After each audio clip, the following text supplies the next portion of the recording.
Bueno, está allí Alejandra Vigo, te saludamos querido Ricardo, es un gusto que estés aquí, gracias por tu tiempo.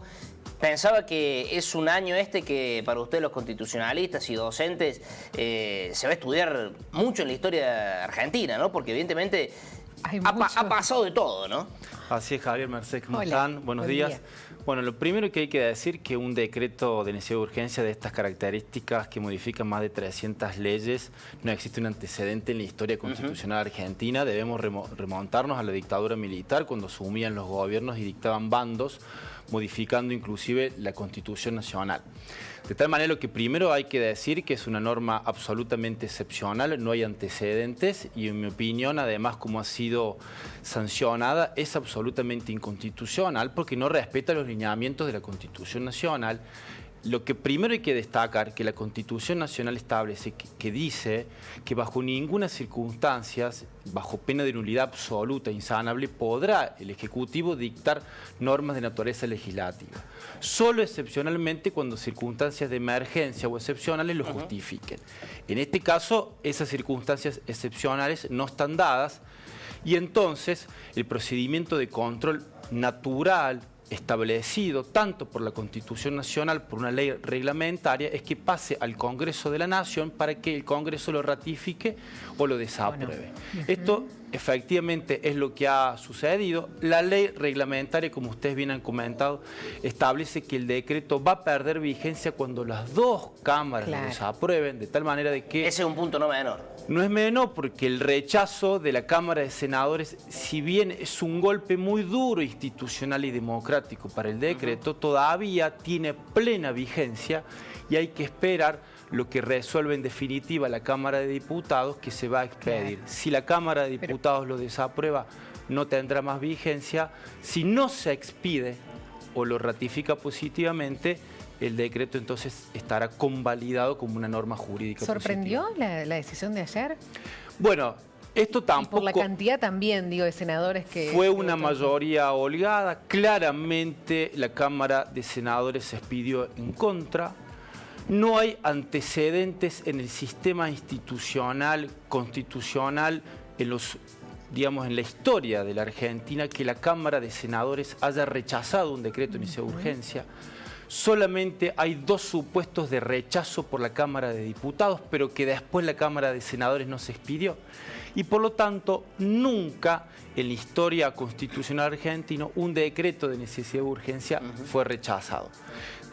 Lo que hay que destacar es que claramente, según el resultado de la Cámara de Senadores de ayer, si esos contenidos normativos hubiesen sido propuestos para ser sancionados en lugar de un decreto de necesidad de urgencia, sino una ley del Congreso, claramente el Congreso de la Nación, quien es el órgano natural para expedirse respecto a estos temas, lo hubiese rechazado porque la Cámara de Senadores no dio el aval positivo. Claro, en esto, digamos, es como que hay varias razones, pero constitucionalmente poner todo junto en un DNU es lo que lo termina, creo, invalidando. Como una imposición. Claro, pero lo que quiero preguntarte, que debe ser una pregunta recurrente, creo que no va a pasar que diputado lo vuelva a rechazar y se caiga, pero imaginemos que lo trata diputado y se cae.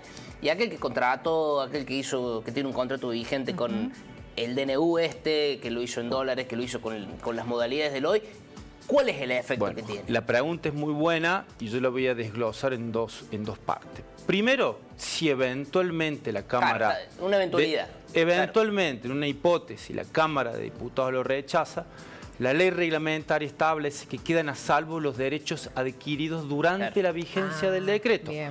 De tal manera, por ejemplo, si al momento de la vigencia del decreto se hubiese acordado un acuerdo locativo con las pautas establecidas por el decreto de necesidad de urgencia, ese contrato de locación mantiene su plena vigencia con esas condiciones, para dar un ejemplo. No es que cae todo. No cae todo, sino que tiene plena vigencia y los derechos están absolutamente adquiridos si fueron tomados al momento de la vigencia del decreto de necesidad de urgencia. Otra cuestión, el segundo punto que me parece muy interesante, y tal como lo escuché anoche en un programa de televisión, es que se dijo, lo que yo no estoy de acuerdo, si la Cámara de Diputados rechaza el decreto de necesidad de urgencia y queda definitivamente desaprobado, podría el Ejecutivo dictar un decreto de necesidad de urgencia similar o desglosarlo o dividirlo en varios decretos de necesidad de urgencia.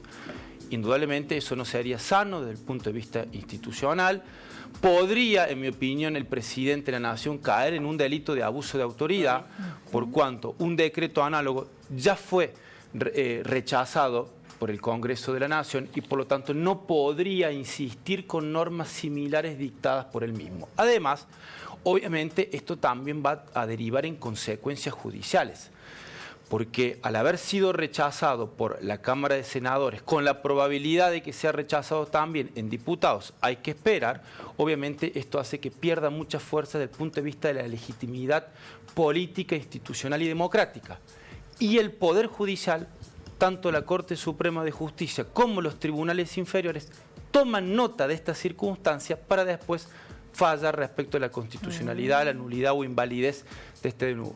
Recordemos, por ejemplo, que todo el capítulo cuarto vinculado a los aspectos de derecho laboral se encuentran suspendidos por sendos fallos de la Justicia de Buenos Aires ratificados con las cámaras de apelación laborales, lo que se encuentra en debate en la Corte Suprema de Justicia de la Nación y obviamente la Corte Suprema de Justicia de la Nación, también a ser un órgano político institucional, va a advertir cómo se va a derivar este proceso de control parlamentario para resolver en definitiva respecto a la constitucionalidad o no. Rosa te dijo que la política solucione sus problemas y después nosotros solucionamos los nuestros. Seguramente, al ser muy tiempistas desde el punto de vista de toma de decisiones, van a esperar a ver cómo se expide el Congreso para después tomar una decisión en la Corte.